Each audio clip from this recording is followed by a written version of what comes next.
All right. Hello and welcome to the Volunteer Firefighter Podcast. I'm with two members of my firefighting family. I have Ash. Hello. We've got Scott. Hey.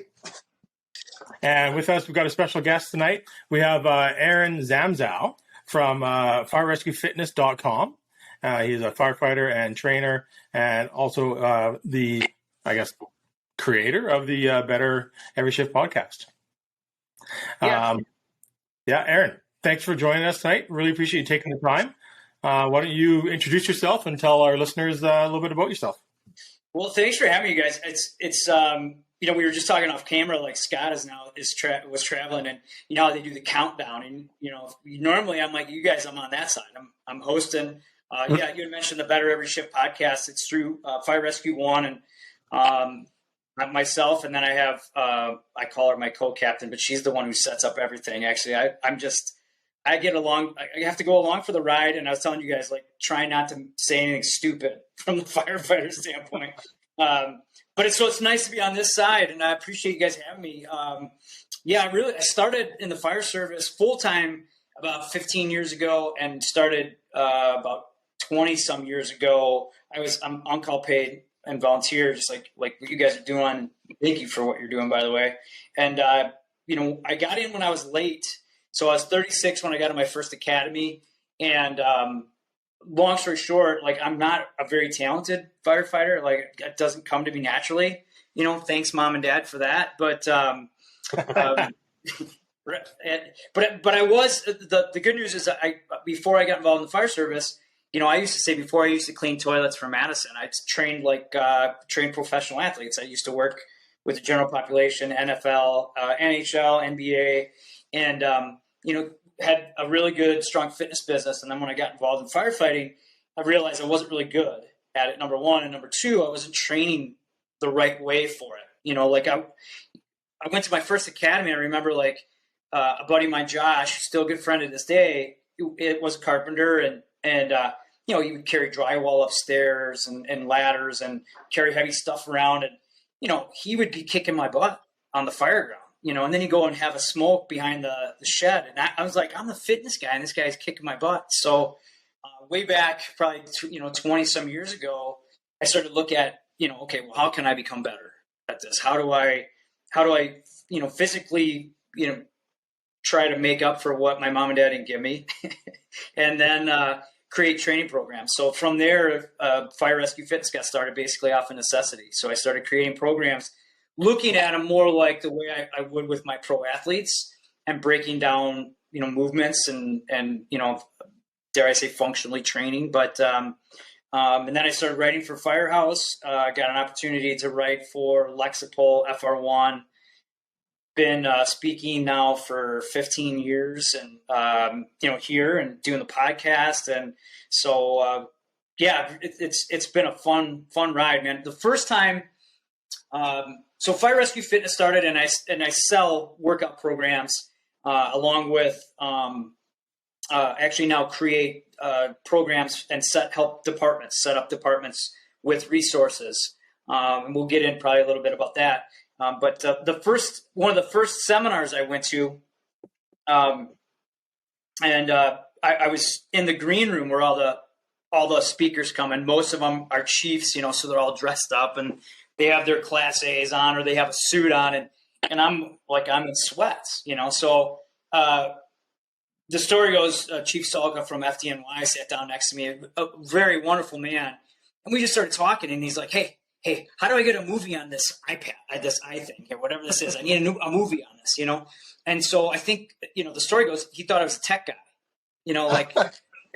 this guy had sweats, and it. One of the first times I spoke was in San Diego for Firehouse Expo, at the time, or Firehouse World, and I was one of 4 speakers that talked about health wellness. And now, fast forward 15 years, there's 30 or 40. There's actual whole conferences. I was just down at FDSOA in Florida for 4 or 5 days, and spoke at a couple different conferences down there. And it's just crazy, just a unbelievable ride. And like I said, I'm truly happy to be here, talk about health, wellness, fire service. This Better Every Shift has really got me into a lot of different aspects of kind of the fire culture. So, which we were talking about a little bit behind the scenes here. So, yeah, happy to be here, guys. Thanks for thanks for having me. Awesome. Yeah, you talk about changing the culture and just with the name of your podcast, Better Every Shift. Like before we were recording, kind of talked briefly about the culture shifts in our service for how long we've all been doing it for now, and it's taken a long time, and it's still constantly changing and shifting. Sure. But just to how do you say it? So you don't piss off all the members in the department. The change is so slow, right? Yeah. To slowly adapt and overcome certain things. But we're finally, after years and years, getting better buy-in. Sure. And it's working well. But I think having resources like yourself and what you're doing, I think that would be super beneficial.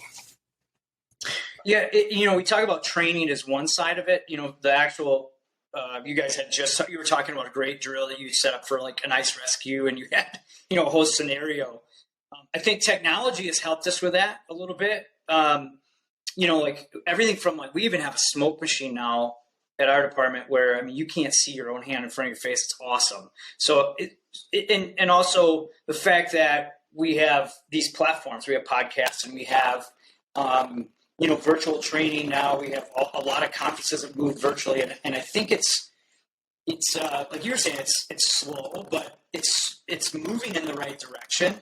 And I say the same thing about health and wellness. When I got involved with the fire service, I looked at it and I'm like, why are we training this way? Why are people doing these workouts when this isn't anything close to like what we call functional, and that's changed. And now, of course, we're talking about cancer and, mental health has also been really, really big. And it's been a problem forever, but it's now all of a sudden because of data and technology. And I think social media programs like what you guys are doing, it's so much in the face of us that we got to start talking about. We got to start, thinking differently about how we train and even the definition of health, which is something I'm passionate about. I got a question for you guys. Actually, this is great. If you don't mind, I'm gonna take. So how would you define a healthy firefighter? It's a deep question. I think it depends on there's many layers to it. There's the physical fitness and there's the mental health side of it. Right? And I think in today's world, with the knowledge and resources we have and that resiliency, learning the resiliency, it all ties together. Having, a decent fitness lifestyle, but also making that personal time for yourself for your mental health, whether that's, taking a break from technology, going for a hike, doing a project, or if somebody likes woodworking or a specific skill or jiu-jitsu or working out, but also having that awareness for your family and spouses as well. It's pretty key, I think. Yeah, or a podcast to kind of, right? Like this therapy for me, I don't know about you guys, Scott needs double therapy because he's got police and fire, right? But, Scott, think about it, like from the police side, and the fire side, right? Like the question, I've started to ask this question for the last 3 years, and it's really interesting how people they kind of go, well, I don't know. That's a good question, right? Like, Scott, what do you think? Because you have both sides. You're thinking, police and fire in a way, right? Like you see both. Right. I think a lot like Todd said, like you have to have the mental side and the physical side. And I always talk to people about like you're like being the diesel. You got to be like a diesel truck, not a Porsche. Not like feeding. Not like super into like obviously healthy foods are good, but I can only eat this much. I have to eat my chicken breast and my rice. Whereas, with our lifestyle, especially like the volunteer service, I think even more so because we're at work, we get paged out, and then we have to go back to work again. It's that whole like we just keep chugging along, and to me, that's when I like we have guys that aren't. None of us are on our side of the fence, not your side of the fence. None of us are specimens of of like athletes, but we're basically like a diesel engine. Like Ash tells the story. I think we had a recruit, or he was a big, he was a pretty muscular guy, and he works out all the time, and he came to do one of our recruiting sessions, and within the first couple of minutes, he burned himself out because he was only used to doing one type of exercise. He was only used to lifting heavy things. So the lifting heavy things portion of our fitness test was easy for him. But then when it started doing the cardio, or even the manipulation of, like, we make them do hose couplings and stuff after they're slightly tired, he basically burned himself out instantly. So it's that kind of that. I look at it as a job related fitness, right? Like for the law enforcement side of the thing, has to be job related, right? We actually just in my service, we actually just changed our fitness qualifications because it was not really related to what we did, and also it took up a lot of equipment and stuff. So we've changed it now, a little bit more cardio, a little bit more strength, but really it's associated with that dealing with a person rather than just lifting heavy things, because that's not what really law enforcement does. They do a lot of other things, right? Right, you guys. But we were talking about like what defines a fit, healthy firefighter, and it's one that it's a conversation I've had for the last couple of years, and I'll give you this scenario. This is the part that always would bug me, going to conferences and talking about more functional fitness, and I've gotten into resiliency, which you guys mentioned, and nutrition, and it's a big part of the whole package. But so let me show you. This is what I would picture. So let's say you got somebody who's 10 or 11, 12% body fat, works out, really strong, but they don't have good relationships. They drink a lot. They don't wear their SCBA all the time. They don't do it during overhaul. They don't wear it on, car fires. They don't get their cancer screens. They don't get their numbers checked. They don't clean their gear a lot. And, maybe they chew tobacco, and, and then you take someone, maybe they're 20 or 30 pounds overweight, but they have good relationships. They train a lot. They take care of themselves. Like, they get their annual medical, they do cancer screens. They wear their gear when they're supposed to. They work on relationships. They practice emotional intelligence, and when you compare those two, now one you'd say, oh, one should be in the calendar and one shouldn't. But I would argue that the second scenario is really a healthier firefighter, and probably a better one for the organization. When I say that, what do you? I mean, I think you're all agreeing, right? Like, am I on the right track there? Like, do you guys think that same thing? Yeah, I think so. I think that's kind of nail on the head there. That's really what we try to preach here. Like Scott was saying prior to the break there, like, being that diesel engine, being that firefighter that it's a real world fitness, a real world health, and all around mental health, physical health. That 100% switched on guy that goes to the gym every single day. That, like, the quick snapshot will say, hey, this guy is healthy, or this girl is healthy, because that's their life and that's all they do. But then they go home and, like, everything's a disaster in their personal life, and their mental state isn't there, and where we really try to kind of bridge that gap where, hey, yeah, like, let's try to make some better healthy decisions. Let's make training hard. Let's make training fun, so you're pushing yourself mentally, physically. But, like, we all have families, and we definitely preach the, hey, go home, talk to your spouse, open up. Like, don't give all of the, like, in-depth story of what you just seen or what you just went through, but let them know that something happened, and open up a little bit so they have an idea of what you're going through. I mean, that's kind of like what we preach. And from listening to some of your shows, it seems like that's very much in line with what you're preaching. And, like, that was kind of that natural click when I was listening to you. I'm like, man, this is, like, right in line with what we're trying to do here. That, in my mind, and it sounds like yours, is the true healthy firefighter. Yeah. Can we be better? 100%. And that's back to your better every shift. Like, as long as you're working on progression, I think you're doing something great. But I will take the guy that's a couple pounds overweight, but is mentally stable and understands the job and understands the lifestyle that comes with the job a lot, like every single time, over the guy that just goes and works out, but isn't really switched on. Right. And and it sounded like. So, and the reason I asked this, so the last, it's just in Florida. I was telling you guys that I was at this presentation, and I was sitting at these tables talking to all these very, very smart like doctors, and they were talking about sleep. Oh, that's the other thing. Sleep is on this, right? And I just started looking around, and I'm like, well, why is this?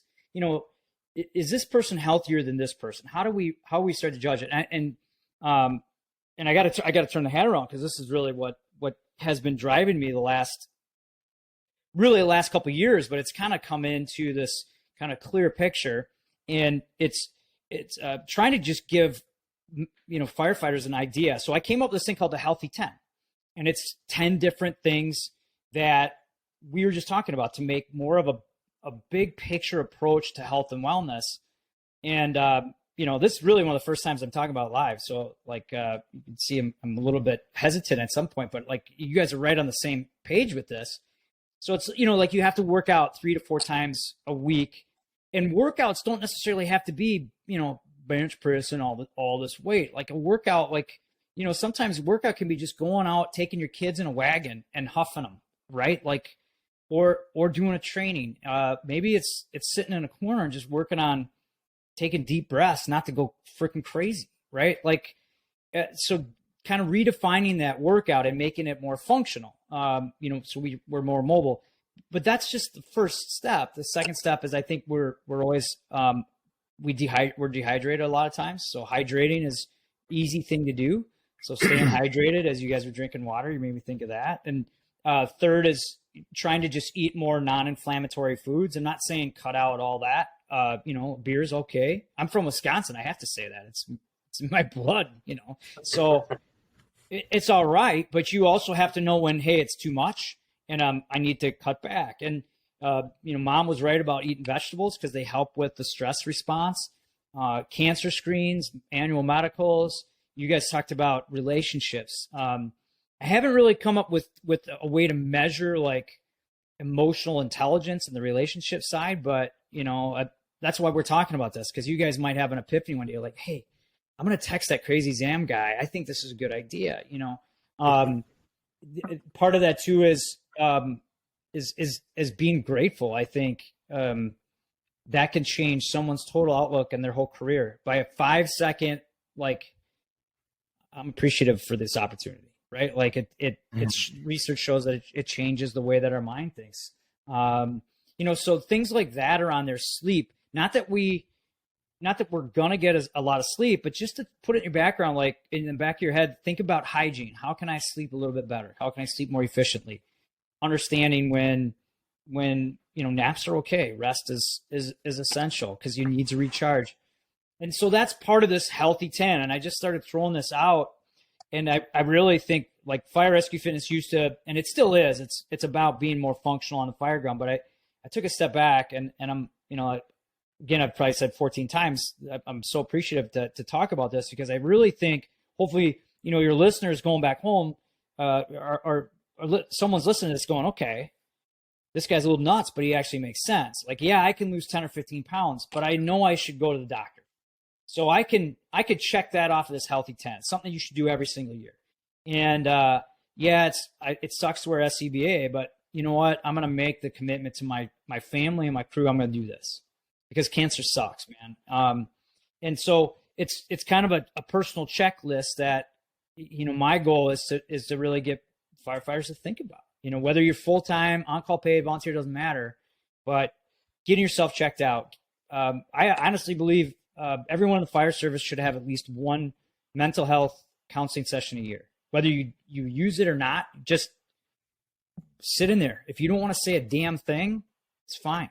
But ironically enough, like, we've had some people like, I'm not going to go in there, and then they go back for follow-ups, because the stuff we do and see, man, is not it's not normal. So yeah, I mean, what else would you, not to dominate the whole conversation on this, but I mean, that's really, I'm really what I'm fired up about, and I think you guys, like you said, you guys talk all about this stuff, right?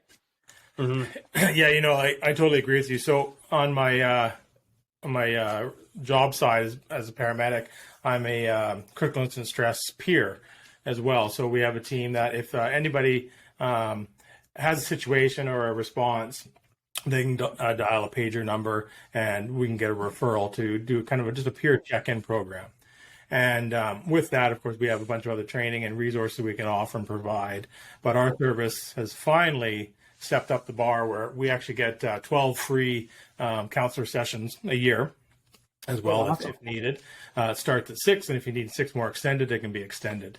And that's massive. And not only that is it just for us, but it's also for our kids and spouses as well. So that's new as of a year or two. Yeah. And that's funding. How did you get funding for that? Oh, that's above my pay grade. I have no idea. Okay. All right. No, I'm just one of the grunts on the floor that do the job. I'm just curious because, somebody's listening. I know that there's a lot of grants out there, and there's ways to even talk to insurance companies about it, I think, right? Like they understand the value of it.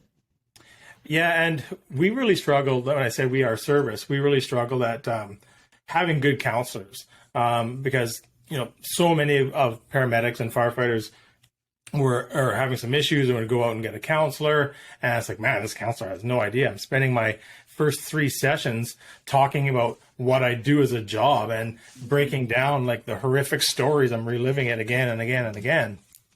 And then they quickly realize, okay, hard stop. This isn't working. We need some true vetted trauma counselors that know our jobs, know our sense of humor, know our black humor, right? Like they need to understand it. So now that we have some amazing counselors that vet all this other group of counselors that see us, it's way more beneficial. One of the counselors that we see now, his name is Jess Round.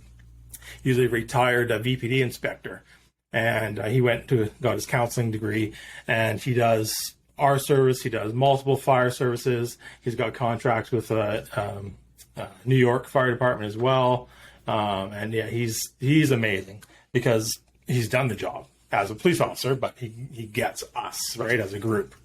He gets the trauma side. Yeah. He gets the trauma side, and you guys know this, right? Like there's this conversation that you can't have at home, but in the firehouse, it's like, it's common, and like, even sometimes when we're at dinner and I look around, I'm like, if this conversation was at like a coffee house or like a regular dinner, like people are going to look at us and go, what is wrong with you guys? Right? Oh yeah. How can you just talk about that? Here, the Damar Hamlin incident, like in the U.S. With a football player that went down, right? Like there's like 2 sides, I think, a first responder sees, right? Like we looked at that like, all right, yeah, we'll open his airway, start doing compressions. Let's go 32. Let's get that AED going, right? Like this is what we see. We see this all the time.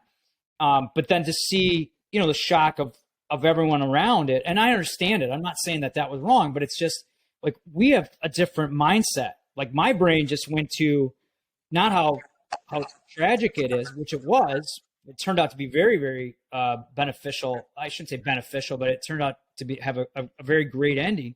But like my mind goes to, right, like, hey, open that airway, get that, like what we were just talking about. Like we just think differently. My girlfriend is sitting next to me. She's like, oh my God. And I'm thinking, yep, they're doing compressions. Yeah, those are good. Like, like, yeah. Hey, they missed that. They should have done that for me. Yeah. Right. Like, and so, yeah, the conversations that we have, you need to have counselors that understand that and understand how, things are a little bit different, so, yeah. And that's part of this Healthy 10, I think is emotional intelligence is kind of this diverse way to say, understand what your brain is thinking and say, and that first of all, it's okay. Second of all, understand when it's maybe not okay and where you need some help. And it's always good to talk about. And so, yeah, that's thrown in there. Another step of the Healthy 10 was just cleaning your gear, getting your cancer screens, check your balls. I mean, it's as simple as that. Like for guys, check your balls and, do some early detection stuff. So that's kind of, this has kind of been, I guess I get not, it's like my new mission, I think. And just by talking to you guys, it sounds like I'm on the right path. And I always ask like, hey, what am I missing? And, and it's just great to say, hey, yeah, you're right. Like, there is one on there that says maintain a healthier weight and a body composition. But that there is a range for that, so, and like you guys said, like, hey, when I am a little bit heavier and when I'm going in the wrong direction, can I make those changes to my diet? Can I make those changes and start going back to that? Cause our careers, they undulate. Family, age, man. I don't know how old you guys are. You guys look very young. So, I'm almost, yeah, I'm almost 50. So it changes, like now I try to befriend people like Scott and you guys, like, hey, come on my team and lift heavy stuff for me. Cause I can't do it. Or I don't want to do it anymore. Yeah. Well, that's the problem. As we get older, we hopefully get smarter, but we also get injured a lot too. Sure. Like for my job, I've got some injuries that I'm strong now again. I do the fire service, no problem. But I know my limits, and I look at things like ask for help to lift that rather than before I grab it and toss it. Right? Yeah, exactly. Yeah. But that comes back to working smarter. To work harder. Comes with age. Asking for help rather than just trying to be that, tough guy that I can toss this ladder. I can go manhandle this fan. Like, hey, there's X amount of guys and gals out on the fire scene. Hey, do you want to come and give me a hand? Like, let's work smart. So I'm back tomorrow to keep fighting the fight, right? Yeah. Yeah. Yeah. And we see that. I see it all the time, like, hey, especially our younger guys, like, hey, I got it. I'm like, I know you got it, but I can help you with it too. Like, there's two of us here. I'm not that, I still have some purpose here, but and you like to tell them, you're like, hey, just wait 20 years. You're going to be thankful that you did get some help on that. But, you brought up a good point too. Like, I think a lot of us in the fire service are not only, I think we're hurt emotionally. I think we're also hurt physically too. Like, I think that plays into a lot of it, the whole thing is stress. And, part of this too is I just gave I was very fortunate to give a presentation in Columbus in September. And I had like first of all, getting like 60 people to talk about fitness in the fire service when there's like, fire attack 101 down the hall, I thought was pretty cool. But everyone stayed after, and we started to just, the group kind of talked back and forth.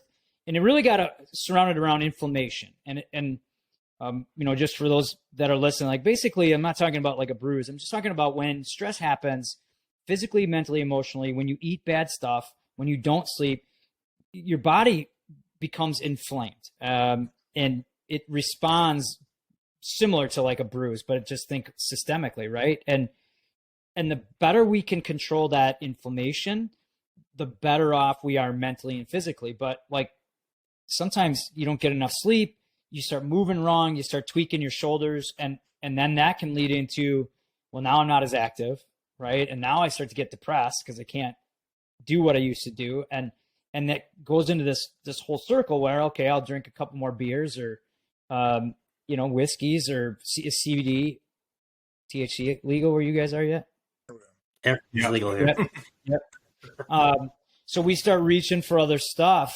And, and then you go further and further away from basically this healthy 10. But, and I'm not saying that I haven't gone down that path, because I have. And if someone's listening and they are going down that path, look, you're not alone with it, but try to do what you can to get back to that healthy 10, get back to that center, because, that's a long, windy downward path. And we've seen it lots and lots of times.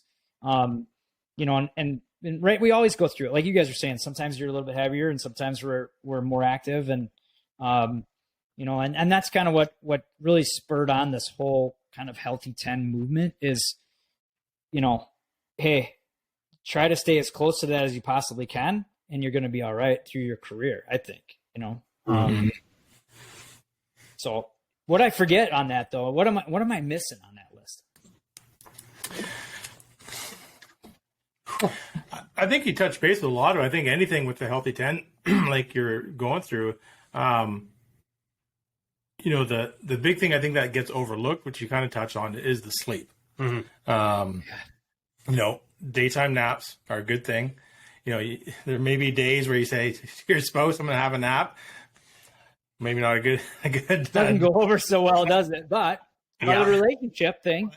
Absolutely. Sometimes it really works well. There's a lot of amazing companies out there that legit put nap times into their shifts. Right. And it's proven it's the performance indicator that makes people perform better on shift. Like I'd like to say, in the perfect world of fire and EMS, you have a chance for some downtime. Some stations do, some stations don't. Some shifts you do, some shifts you don't. But I tell you, those shifts where I get a little bit of downtime, where I actually shut my eyes for 20 minutes, have a little cat nap, it works. And it doesn't have to be a nap, whether it's just a little bit of a quiet time or whatever you're doing. Yeah. Right? It's huge. Yeah. It's like a 10-minute quiet time goes a long way, and it's more like a reset more than anything else. Especially if you're in a busier firehouse, right? Or station, right? It doesn't matter whether you're police or fire or dispatch or mom, dad. I think just going off and taking just 10 minutes to say, all right, I'm going to try to think about nothing, or just take a couple deep breaths, just sit here and reset, because there are all these different things that are bombarding us nowadays. And I think that's crucial in there too. And it's still like, it's a work in progress, this 10. Like I'm trying to find, there's subcategories to it, and there's things that are coming up, and and I didn't put too much about tobacco in there. I know that for cancer, chewing tobacco and smoking, we see more chewing tobacco, I think, than smoking on all you guys. Yeah. I would probably have to agree. Not a ton of smokers anymore. Yeah. So, tobacco, they say that it links to it. There's a lot of people that I know on the fire that have chewed for 20, 30 years and never got any cancer. So, so I did keep that off, although it is something that eventually, you want people to start to push. I think anybody that's, is going down that path. I mean, there may be some people in this room that dabble. Only 2 people in that room right now. Yeah. Thanks, Scott.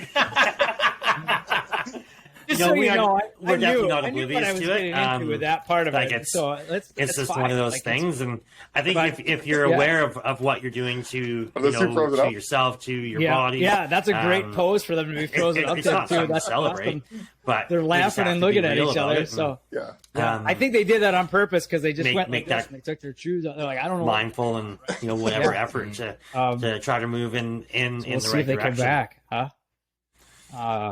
They totally freeze. Oh, there we are. There they are.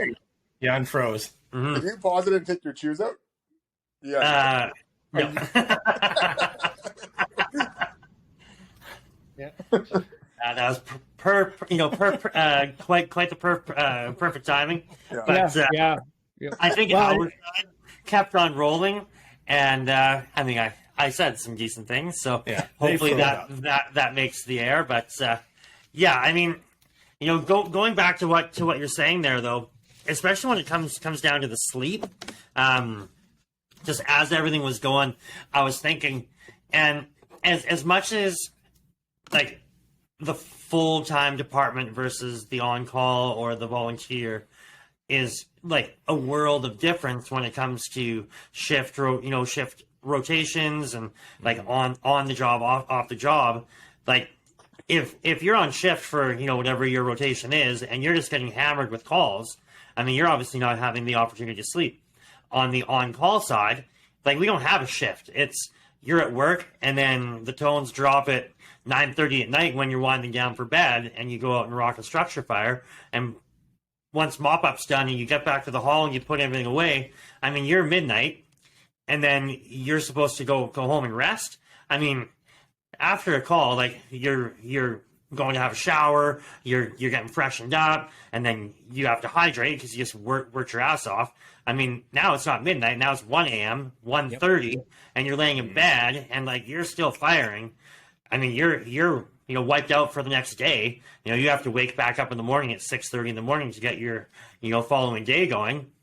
And like we are over a call a day haul here, easily. So like you're already, like, am I getting medical tomorrow? Am I getting auto extrication? Am I getting another structure fire, wildland fire? I mean, you have to be prepared for whatever's coming next.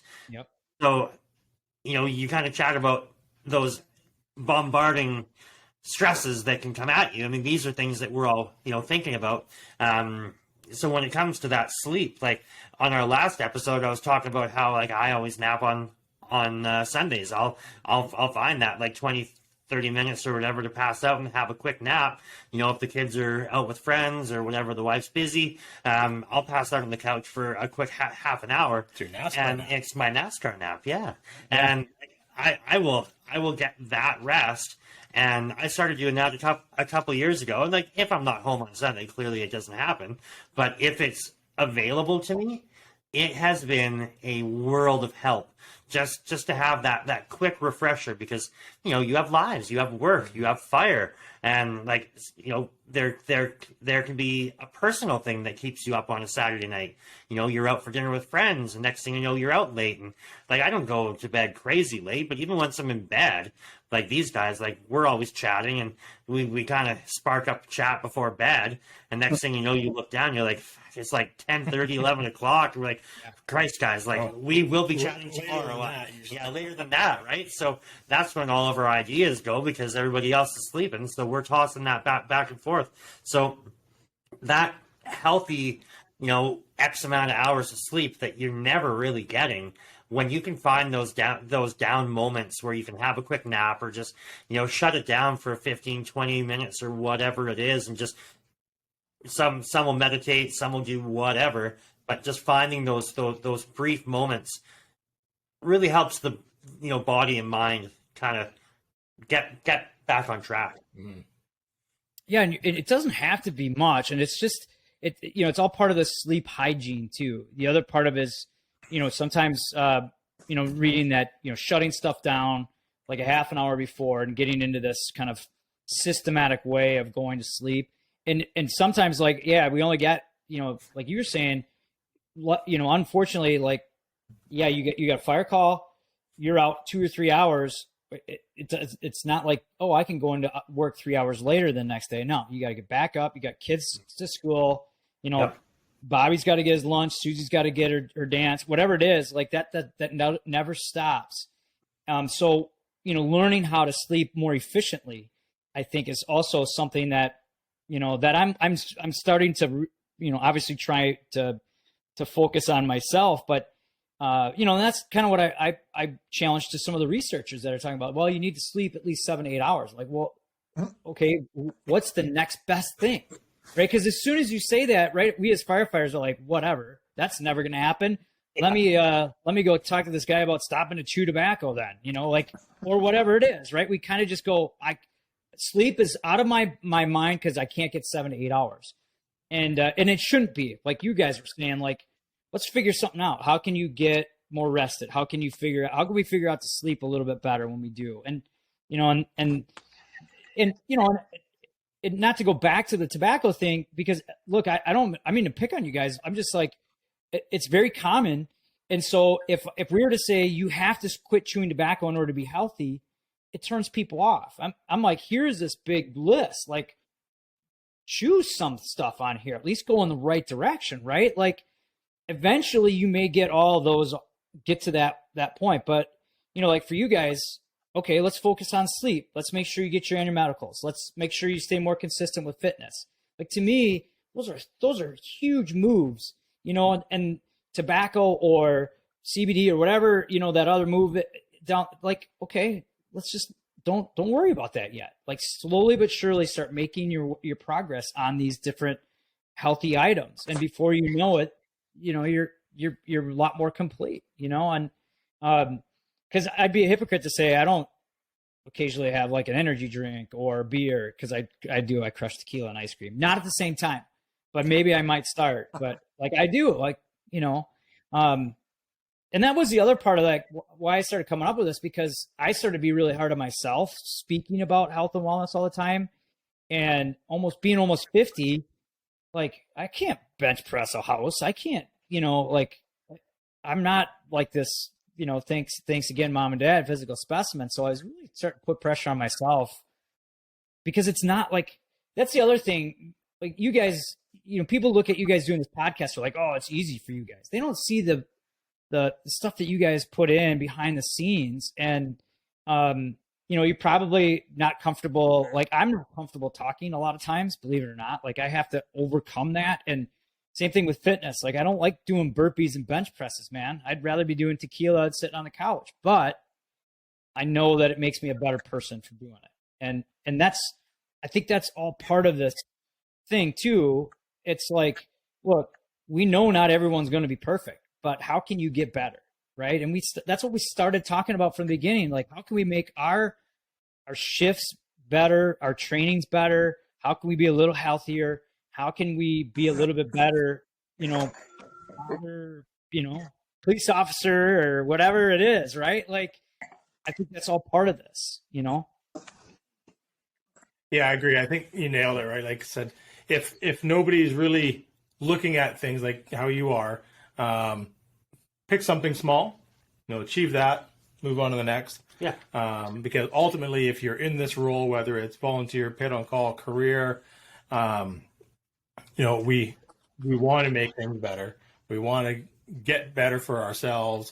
And the reason why we're in it is to help the community, you know, right. provide a service.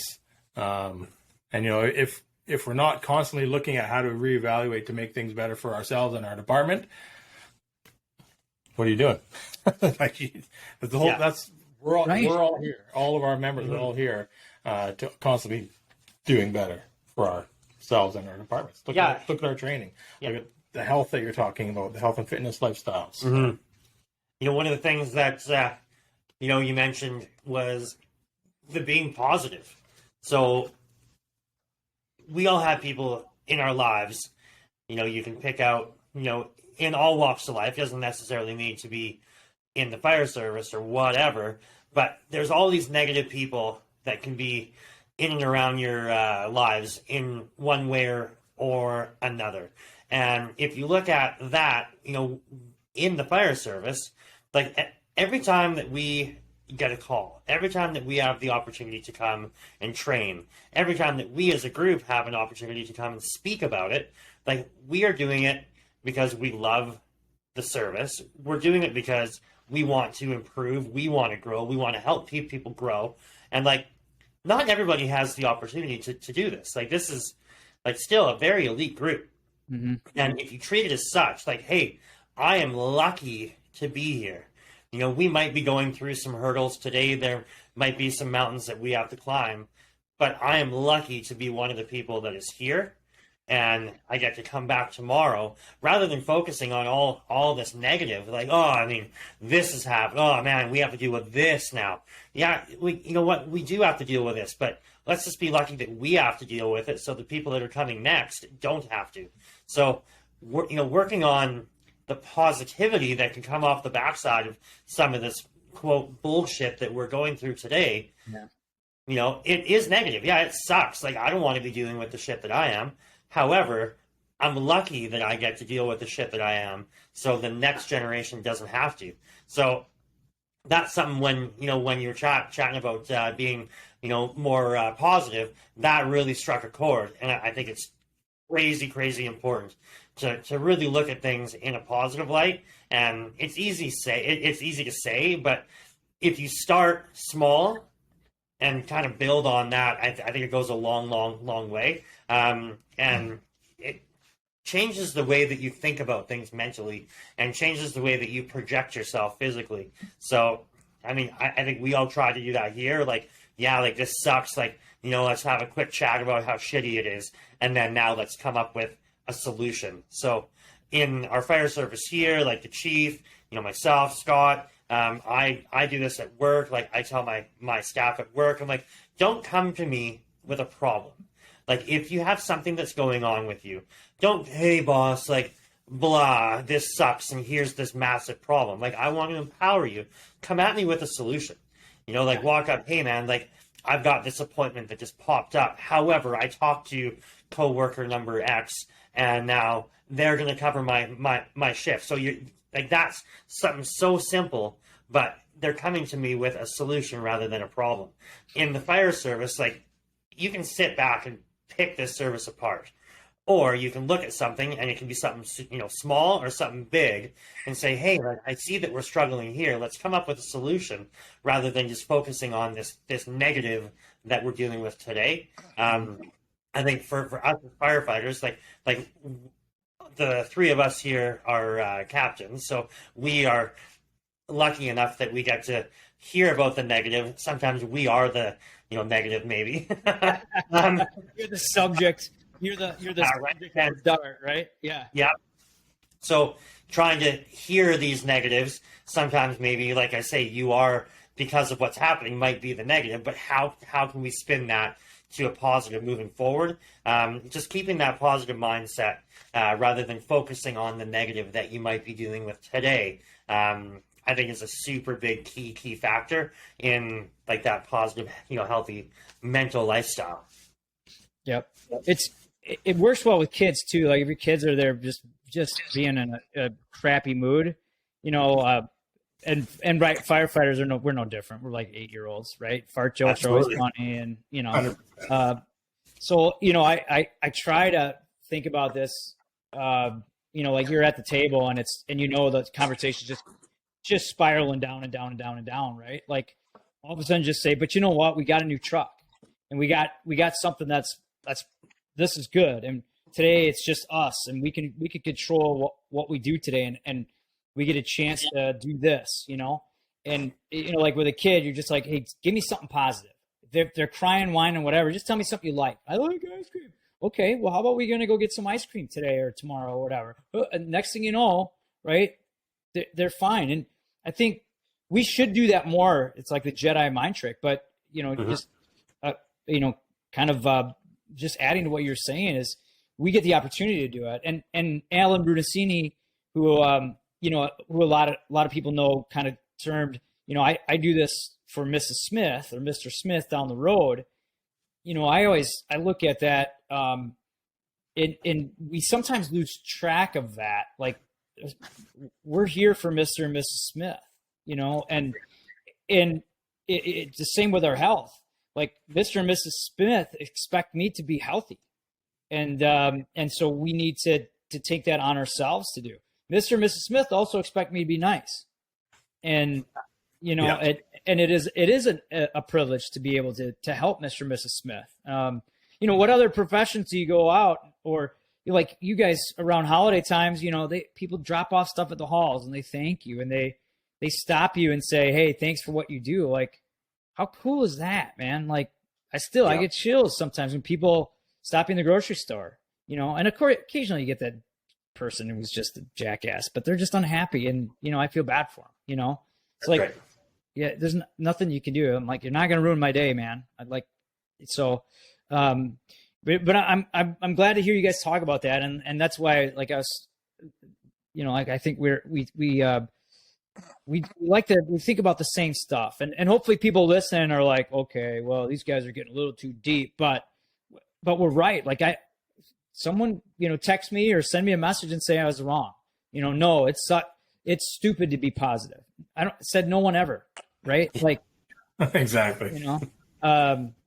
So yeah, it's that's part of, I think, being healthy is being positive and trying to find a positive side of everything that you can, and of course there's some things, shit happens, but you gotta stay positive.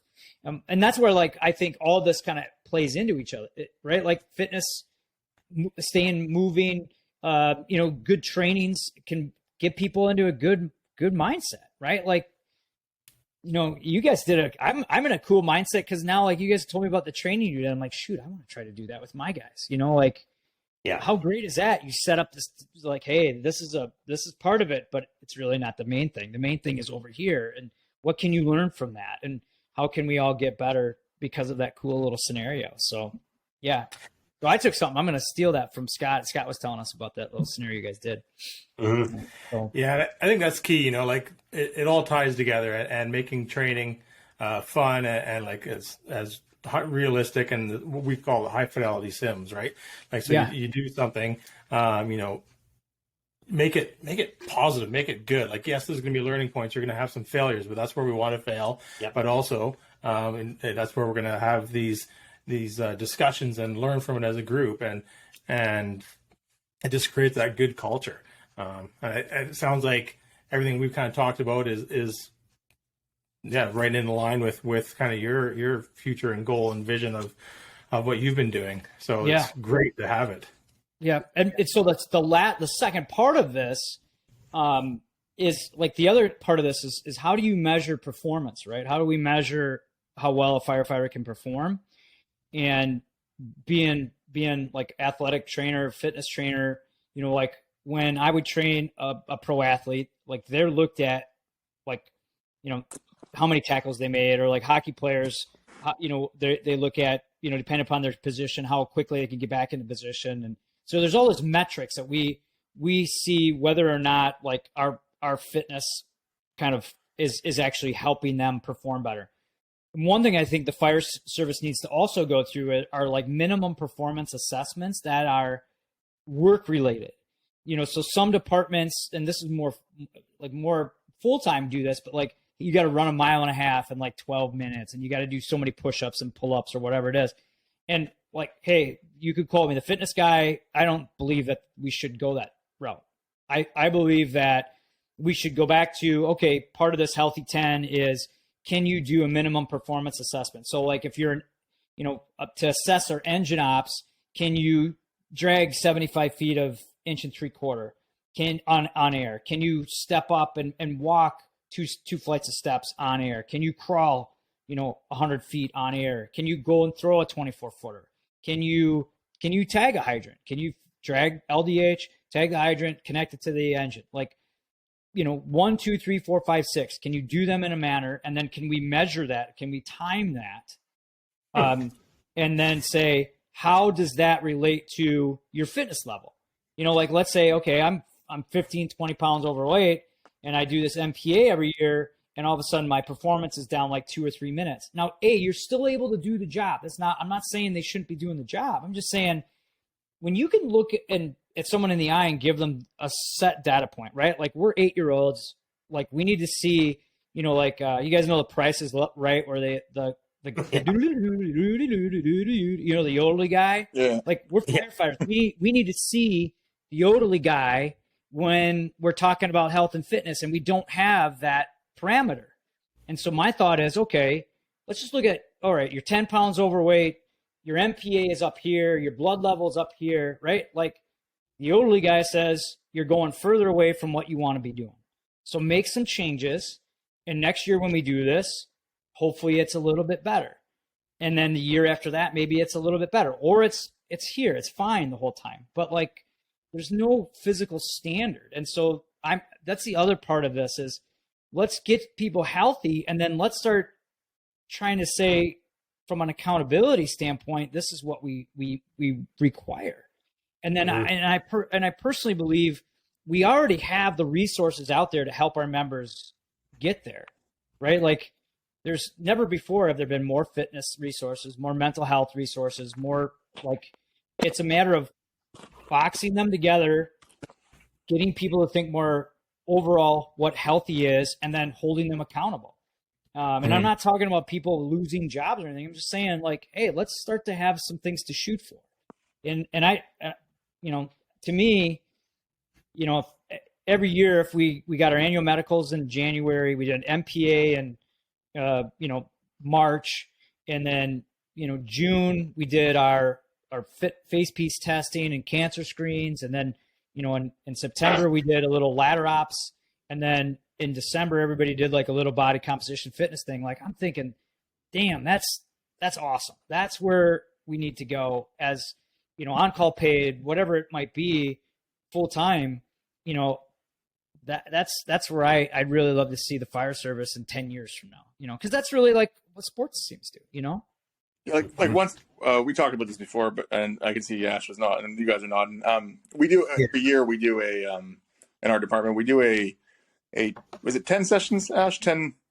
So there's like 10 little mini sessions in one night where each captain and each instructor take the crew. So we divide the crew up into like groups of 3s, 4s, however many crew members are on that night, and we will go through what we consider the basic foundation of firefighting skills. So it's like I usually run the nozzle section. So it's like 5 minutes.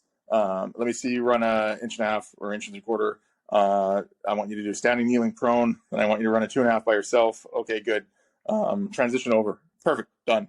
And I check them off. Then they go to the next section, which maybe Ash is running force entry. So, okay, breach this door and do it properly with a partner. Boom, done. Then they go over where the chief is, and he's usually running the pumper. So show us how to get water flowing off that line. Cool. Okay, now go to the hydrant. Then they tag the hydrant with I don't know, usually runs out the deputy chief. We go around like that, and it's like, when I came up with this idea, it was because of my law enforcement side. Because every year with law enforcement, we got a requal on our pistol. Yeah. And it's like a requal for firefighting every year. And you gotta, it's a pretty low standard, but it's a standard, and guys can look at it. And then we get a lot of guys at the end going, man, I need to get in better shape, because we're running it all in one night. So it's like every skill in one night. And then they're like, whew, I'm a little tired. Like, I need to get in better shape, or I need to work on my knots, which is always the thing. Or I need to work on my ladder throws, et cetera, et cetera. And it's kind of it's like that little measurement for them every year to do better next year. And we've had guys who were on, I remember one guy was on he was only on like a year. So he didn't have all the skills down that well, but after he did it, he was like, man, I'm working hard. So, he worked hard all year, and next time it came around, he was just nailing everything one after another. We had another guy on a practice night. He didn't, he was trying to do force entry. For whatever reason, he had a bad night, couldn't force the door. One of our other guys took over, forced the door, because we were doing like a live fire scenario with the door force. Well, he felt so bad, and he's actually one of the local PE teachers. And so he's very competitive. Thank you. So later the next morning, he's down at the training ground with the Howling Barn axe and running drills by himself, getting better at doing this. Right. So he did a self check on himself. So things like that, we find that just, doing these little extras and making the guys do it, but not like force them, like, you got to do this or you're losing your job, or you're getting, because it's volunteer. So we're not not getting fired, but hey, and it becomes a little competitive. We always try to make a little competition in there for things. Competitions are awesome. We do that every year. We try to do a hose relay, especially for wildland, because we try to do with wildfires. We have to be quick, right? We have to do very quick hose deployment. Hit the fire, what we call a bump and run. So you hit the fire, you reload the hose in a certain way, but it's not actually loaded. It's like basically hanging off the truck. Your truck looks like a Mad Max truck by the end, because there's like hose dangling off the side. You go to the next fire, right? So we do that once a year, and we do competitions where it's like one task force versus the other task force. So 3 or 4 trucks, they have to do a certain number of things, and they have to do it as a team, and we time it, right? So yeah, we find those things there. That's really where they get that competitive nature, and then they push themselves harder. But you guys have a good culture set up for that, but that's taken time, as you said. We were talking off, before the podcast. Like that's taken you guys time to get to that point, And but I believe that's the where we got to go, and part of it too. And I think you guys would agree. It's attitude. It's not. I'm not trying to be better than anybody else. Like all that stuff that you said, I need to work on. Right? Like you guys. I told you I'm like the Rudy of the fire service. It doesn't come naturally to me, man. Like I got to work twice as hard because I'm not very coordinated. I'm not very good at that stuff. But, I think part of this is you got to check your ego, right? Like, and if you're willing to check your ego and you got a good group that's saying, hey, we're just all here to get through this together and be better. Like, it sounds like that's what you guys got. I mean, what a great kind of cool thing, but you guys have built that, because I'm sure there's probably your listeners are out there going, oh, I wish we had that. Well, it starts with just one person. Start somewhere. Yeah. You got to start somewhere.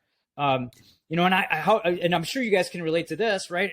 For a while, because I've suggested this, and I'm kind of ostracized by some people in the fire service because I'm pushing for this, like I don't know, nationally. Whoever wants to listen, I think it's like kind of exactly what you guys are doing. It's just 6 back to back to back to back, and it's timed, and it doesn't matter if you're on-call paid, volunteer, or whatever. But like from my department, people are a little bit like, well, I don't know about this. It's just it. All I'm trying to do is just say, hey, this is like the minimum that we need you to do. So how can we help you do that? And how can you hold yourself accountable? Because a lot of people go, you know what, I can't run a mile and a half, but I can still do the job.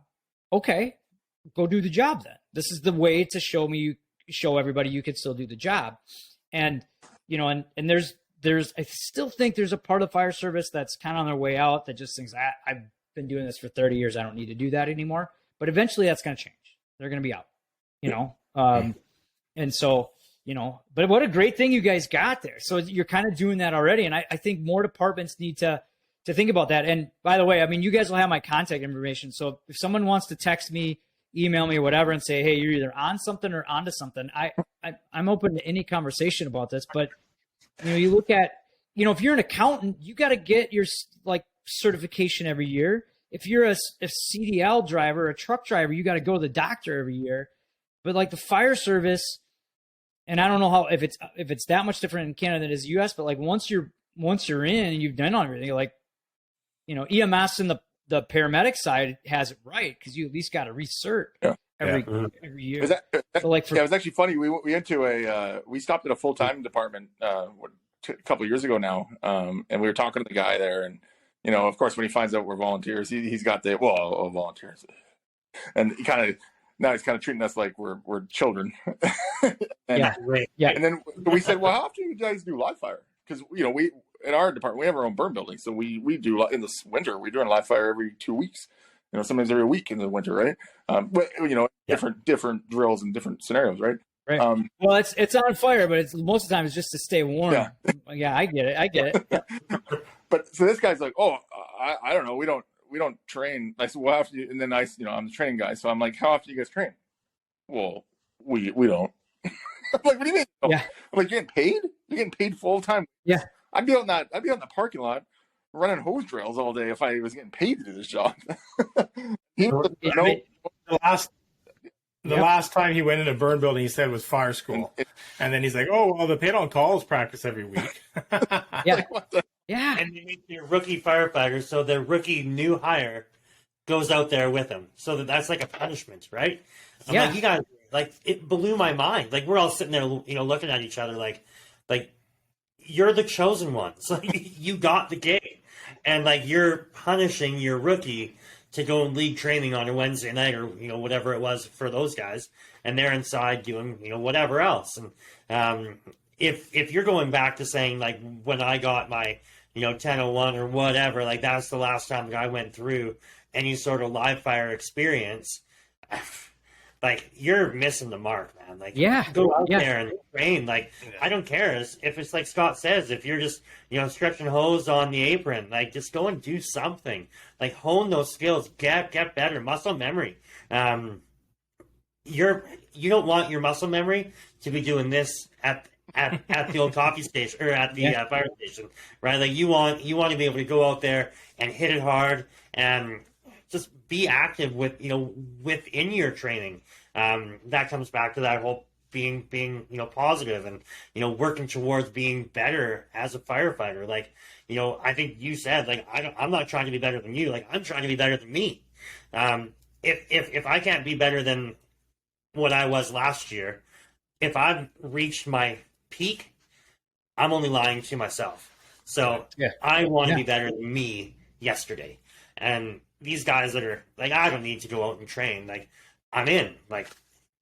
This is as good as I get. I think part of that you missed it. We try to make training as fun as we can. Like you said, our our session. The guys know. So we actually started a new thing in the last few months. Our truck checks were kind of falling off by the wayside. You know, we're not doing it every day because we're not there every day. So we kind of came up with this plan where, okay, once a month we're going to do a major truck check. You know, run through everything. But how do we get guys to come to practice when they know it's truck check night? Because they're truck check night. So what we decided, they really like scenario training. So they like the scenarios, the field training exercises, the big things we put on. So what we've done now, and I think it's been working out great. We've done, I think, 4 since we started this. And so once a month now, you know, the training section guys, and we try to make the training section guys not always involved in the scenario because we want them actually to take part in the scenario. So we have like 6 guys in our training section. So like this last time, you know, we went out and did the ice rescue thing. We set it all up. And while we're setting it up for the night, the guys are truck checking. So they know something's going to happen. So they know they're there for kind of a fun thing because they know they're there to do a field training exercise. But they have to kind of deal with the shit show of the truck check first. And then we do a fake page and we call them out and then they come do the thing. So that's really got them kind of into the truck check, I guess, as much as you can get into a truck check. And then, you know, and then they roll right away into the scenario. Yeah, you have to be creative. I had a chief once who hid free drink tickets in certain compartments. I love it. Yeah, it was for my volley department. You know, when I was on call paid, and yeah, like, you know, they'd always let you you need to know how to where everything is on the truck. So like when you were first on, you would do it, and they're like, well, what'd you find in there? I'm like, I found like 4 drink tickets. What are you talking about? And like, yeah, I have look at it. And sure enough, you know, captain or the lieutenant there was like, yeah, I started putting them in there because you guys weren't doing it. And then they got, you know, so for a while that started to, like all the truck checks were happening, you know, so you got to be creative with that stuff sometimes and go, all right, you know, and meet your members halfway on certain things too. And, you know, like not every organization is always, it's not all, you know, daisies and roses and smells good all the time. But, you know, as long as you, okay, hey, at least we identified something's not getting done. Well, let's figure out how we make it better, how we correct it, you know? Absolutely.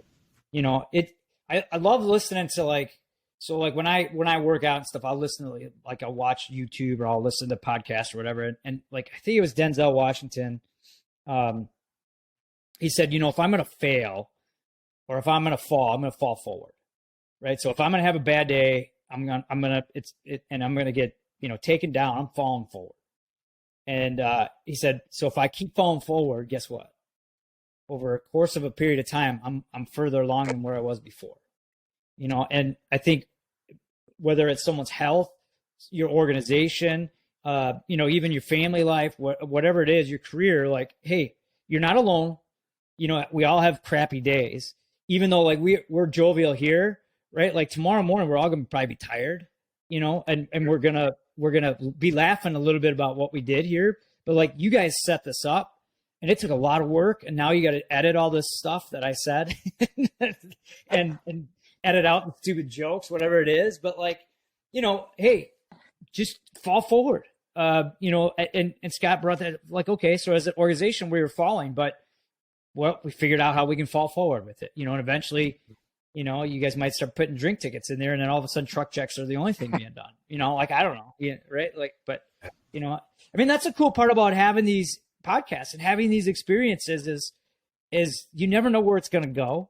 And like, right. Like just for your list, like this wasn't scripted at all. Like, you know, this is just a bunch of guys talking out of their house or hotel rooms with really crappy microphones. Well, I had a really crappy microphone at first. Just trying to contribute, you know? Yeah. And so, you know, this has been fun, you guys. Like, I hope people reach out about the Healthy 10 if they have ideas. Like I'm still trying to figure out exactly what else needs to be on there. But when you guys, you know, if you think of something late night, you know, you could text me and you can keep me on your chat text, man. I appreciate it. You know, and as you go through and think of some situation where it's minimum performance standards or whatever, you know, that's really what I'm kind of fired up to do, to be on a mission to do, and just try to leave this service. Cause I had crappy jobs before I got involved in the fire service. I was a trainer and I loved it, but like it didn't pay the bills a lot. So then I bartended, and then I worked other odd jobs, and then I found this, and I was like, man, I could combine fitness, being on a team, and doing like physical stuff, and I don't have to be stuck in a cubby, man. This is awesome, and people want my job. People walk up to you and go, thanks. Like, how cool is that? So yeah, we touched on a lot, man. Sorry, kind of dominated with that question there, but No, it's all good, man. That's great. I think, I think we'll start wrapping from there. We've been going for a while here, Yeah, we have. which is great. And I know I Go ahead, Scott. I know you always put people in the hot seat, so I got 2 hot seat questions. Nice. all coming back. right. Yes. I love it. Yeah. On the Better Every Shift podcast, we come up with these hot seat questions, and they range from anything. So yeah, I'm First one's game, easy: man. Metallica or Johnny Cash? Working out Metallica, drinking in the backyard, Johnny Cash. Nice. Good question. Second one. I might steal it. I might steal All right. that one, by the way. on structure fire, what's your favorite position on the truck to be? You're a truckie, right? Yeah. So I'm actually, I'm gonna get promoted. So I'm on the list to be promoted. I used to love to go up to the roof, and be, force entry and go on the roof, and you just go in, you get your search done. Now that I'm older, and I'm starting to get into that front seat. I do love, and I'm horrible at it, size up and trying to get those first assignments done. So I'm sure people are laughing at me right now going, dude, you suck at it. Yeah, I do, but I'm working every day. Like, I'm actually doing them during our trainings and trying to get better. But I love kind of looking at what we got and figuring out where I need everybody, and like in some scenarios, they're already there and they're like right behind you, and that's a very fortunate thing that we have, in my department. Like you show up on a structure fire, they're right there, So I would say that's my favorite thing now is sitting in the front seat and figuring out kind of, how to mitigate it. Yeah, and I think it's similar. For the longest time, you're obviously because we don't have trucks and we don't have truck and engine. We just have firefighting, right? So we do kind of all sections of it, right? And mine was always like the nozzle man, right? Nozzle, like right nozzle. And then over time now, I really like being in the jump seat or even being like command sometimes, trying to get that size up. And like you're saying, it definitely makes you think differently, and you're trying to like picture what's coming and picture what you need. Really, at least for the first few minutes, it's like the most stressful thing. And then watching it smooth out is awesome. Like watching guys do what you've been training to do. There's nothing more like rewarding, I guess, than that. Yeah. Yep. When you step aside and you go, okay, it's kind of like a proud parent. Like I taught them how to do that, which you probably didn't, but you help them, solidify that they know what they're doing. And, and that's kind of what I think everybody should strive to do is train that next generation, right? Maybe train them to be better than what we did. And then when you start to see that and put it all together, like the pieces, man, to me, that's pretty rewarding. And I'm also not very good at it. So it's really, I'm uncomfortable with it. And, and I think that's the other part that I've been very fortunate. I mentioned the hot seat and I'm able to do this podcast, but the real theme with all the leaders that have been able to interview is that you have to get uncomfortable in order to grow. Right. Yeah. And that's something that I never looked at it that way, but in fitness, you try to lift to get yourself sore, right? You try to lift to get yourself uncomfortable because we know that's how we get stronger and better.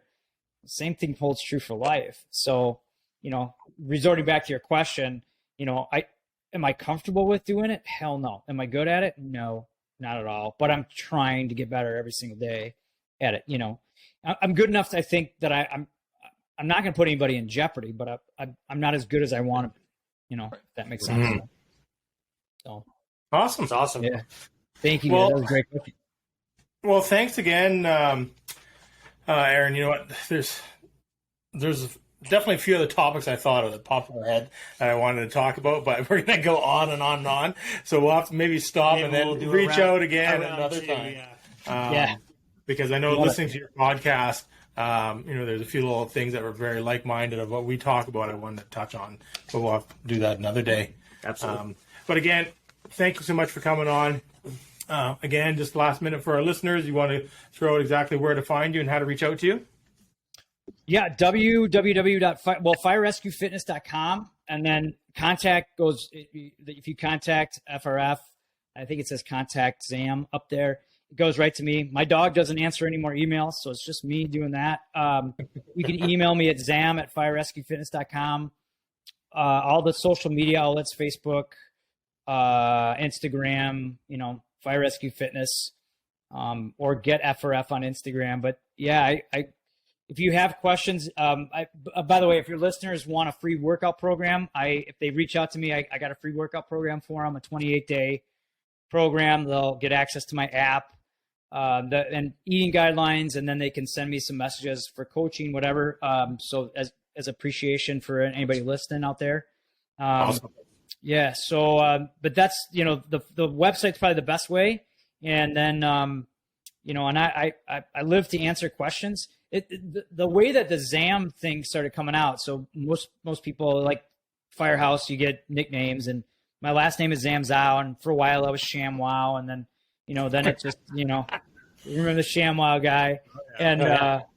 And so then where Zam started to come is that I really want to connect with people, and I want people to ask questions. So they would email me, and when I would email back, like I was always trying to type out Zamzow or my Aaron Zamzow, and I'm not very good at typing. So I was just like, how can I make this shorter? So ZAM, and most of the time I don't capitalize anything. So it's just so I can get my thoughts out and get it. And so that's kind of where the Zam thing came to, as basically out of laziness. So efficiency, yes. Awesome. All right. Well, thank you very much once again. And we will be in touch. Any more there, Ash? No, that was awesome. Thanks a lot, man. Yeah, I appreciate it. Thanks for having me, guys. Really appreciate it. And again, have your listeners, anybody got a question, reach out. All right. Thanks once again. Take care. Bye, guys. All right. Scene. Don't hang up. Do you want to hit stop or anything, or just keep it going? I wrote it down. And then we can do our wrap up. Nice. Yeah, then I'll just edit out. Sweet. Mm-hmm. Oh. Thanks, guys. How was it? I probably kept rattling on. I apologize for that, but No, it's great. I mean, that was perfect. That's why you're here, to kind of tell your side of the story of whatever your vision is. And we're here to listen. Our listeners are obviously here to listen. And it's a challenge when our guests don't speak. So we've had those where you're trying to prod things out. Yeah. This is just natural. Yeah. I think it was awesome.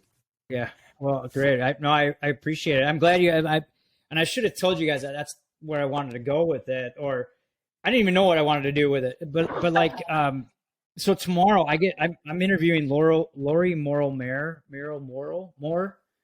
She's like the head of the U.S. Fire Administration. And nice. And Dr. Sarjanki, and the head of the Firefighter Cancer Support Network, and one of the boards of the National Fall. So they're all coming on, and we're talking just about health and wellness and challenges. And so I sent this out to them a while back, just about, hey, this is just my direction. This is kind of what my mission is. Any feedback you have on this, like, trying to meet firefighters where they're at in a way, and then direct them as to where they need to go to be a little healthier. And I'm glad you guys, like, your stuff is imperative. Like, it kind of made me think, hey, this is a good direction, so I really appreciate the feedback. And, so I'm, starting like a Healthy 10 website, and trying to get backing from some of those other organizations for them to kind of buy in and say, yeah, this is a great way to prevent cancer. Yeah, this is a great way to stay, fit for duty. And this is a great way, to minimize your risk of cardiovascular disease. So, kind of trying to find that one thing to bring everybody in at the same room. So yeah, I'm just having a blast doing it. So thank you for that. Appreciate it. Absolutely. Yeah, absolutely. Yeah. Again, yeah, thank you so much for that. I think it was the conversation flowed really naturally, and that's kind of what we like to do. Like Ash was just saying, the scripted stuff is hard sometimes. To just letting it go and see where we go with it works the best. Yeah. So yeah, that was great. Yeah, if you guys, I'd love to do a conference up in Canada sometime, just to travel up there for a reason. So if you guys ever have any conferences or have any speaking things, let me know, man. I'd love to come up there. So it's BC Fire Chiefs Conference. Yeah, BC Fire Chiefs would be really good. Yeah, that's spring once a seminar. year, or once every 2 years, we host this massive spring seminar up in our department, and it's like 400 firefighters from around the province show up, and we do 1 hour sessions times 7, so 7 for the weekend, but 1 hour sessions, and it's pretty cool. Like no one really gets certified, but they it's like these little tidbits they get to learn. And it kind of touches on certain things. And it gets instructors maybe that work in other areas to at least come, and then people see it and they're like, "Oh, it's almost like a live podcast." It's kind of like an FDIC with we do a lot of everything's hands on. Like we actually, it was funny. We had one of the fire academies. They reach out because I'm kind of in charge of the sessions, and the guy reaches out and he's like, "Oh, I'd like to do a thing with some flip charts and a whiteboard." And I'm like, we make it hands-on? He's like, well, how do we do that? I'm like, well, what do you want to talk about? He's like, I want to talk about fire dynamics. I want to talk about hose streams and water applications. Like, well, why don't we make a water mapping room? And I sent him a video of like a water mapping room, and he's like, oh, that's a much better idea. I said, we will build you one of these. I'm like, because no one wants to sit there and watch your stupid flip chart. So they want to see some stuff and do right. Yeah. And that's been the challenge, because there's like a lot of hands-on conferences, that go on. And one of the things I did, there was a hands-on conference I did in Phoenix, and what they did with me is they're like, look, we're not going to set you up in a session. All we want you to do is like go attend a session for like 5 or 10 minutes, maybe at the end or the beginning, and just talk about the importance of health and wellness in like, so if it's fire attack, right? Like how you become a little bit better in fire attack is you become more mobile. You think you work more fitness in all 3 planes of motion. Right. And so, you would have something like, okay, here's 5 exercises to improve fire attack, 5 exercises to help with extrication, and then you just give a quick, health and wellness section of with each, within each session of it, and try to relate it back to fireground stuff, and that worked out pretty well. So I'm up for anything, any way I can help you guys out, and obviously I'll talk about this shit, anytime. So but as things progress and as you're continuing to grow your podcast, let me know how I can help you guys out. Yeah, I appreciate that. It. Yeah. Do you guys get down to FDIC or any conferences down here in the U.S.? Oh, it's on the bucket list. It's a goal of ours for sure. Yeah, it's a long ways to go for us. It costs a lot. That's the big challenge, probably. Mm-hmm. Yeah. Yep. And that's what we here is. This is all out of pocket. We're not rolling in the cash here from the old podcast. Yeah. So as we continue to grow, and we've got some working partners now, which is cool. If we can start to, get a little bit of funding out of it, that's definitely a big goal of ours.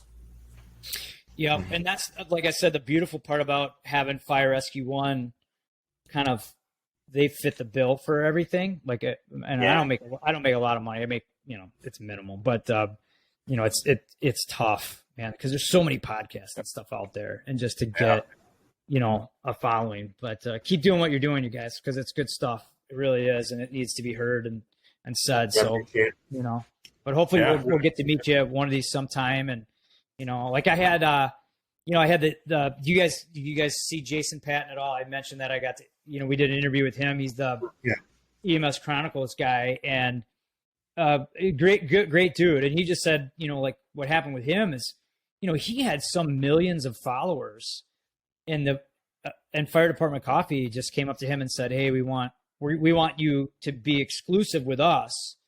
And it just happened that that's how he basically got to do what he's doing, is that Fire Department Coffee grew. He's actually the VP of like marketing of them. And that's how he's making money on that. But even like the guy who's getting millions and billions, like if that weren't for that, like he said, he's like, I don't know if I could have kept doing it, like, Yeah. you know how the fire service is, man. That's finicky shit out there. Yeah. So, keep doing it. Let me know. I can help you out. And, Yeah. Forward to it. appreciate you guys. Anything else you need? All good? Yeah, I think so. I think Yeah. that's us. Thanks, man. Yeah, Yeah, we're gonna record a little intro and outro and stuff next, and it'll be done. Yeah, this should be live. Our audio should be up tomorrow if everything goes well, and then we'll be up on YouTube probably Tuesday night at the latest. So Okay. yeah. And you guys got my email. Just send me when you do it, and I'll push it out. So Awesome, appreciate it, man. Appreciate you guys. Hey, be safe. Thanks a lot. Hope to meet you again face to face sometime, and love to be on again whenever. Thanks. Awesome. All right. Thank Thanks, you again. guys. Take care, man. Bye. All right. Well, that was Aaron Zamzow from firerescuefitness.com, and of course the Better Every Shift podcast. Yeah. We really appreciate him coming on. That was great. A really good conversation. Like we're saying, there's a lot of things that we could probably continue to be talking about. Very like-minded individual. So it was really good to have him on. Yeah, it was great. Let's jump into some shout outs. We've been rambling on for a while. So let's start with Ash.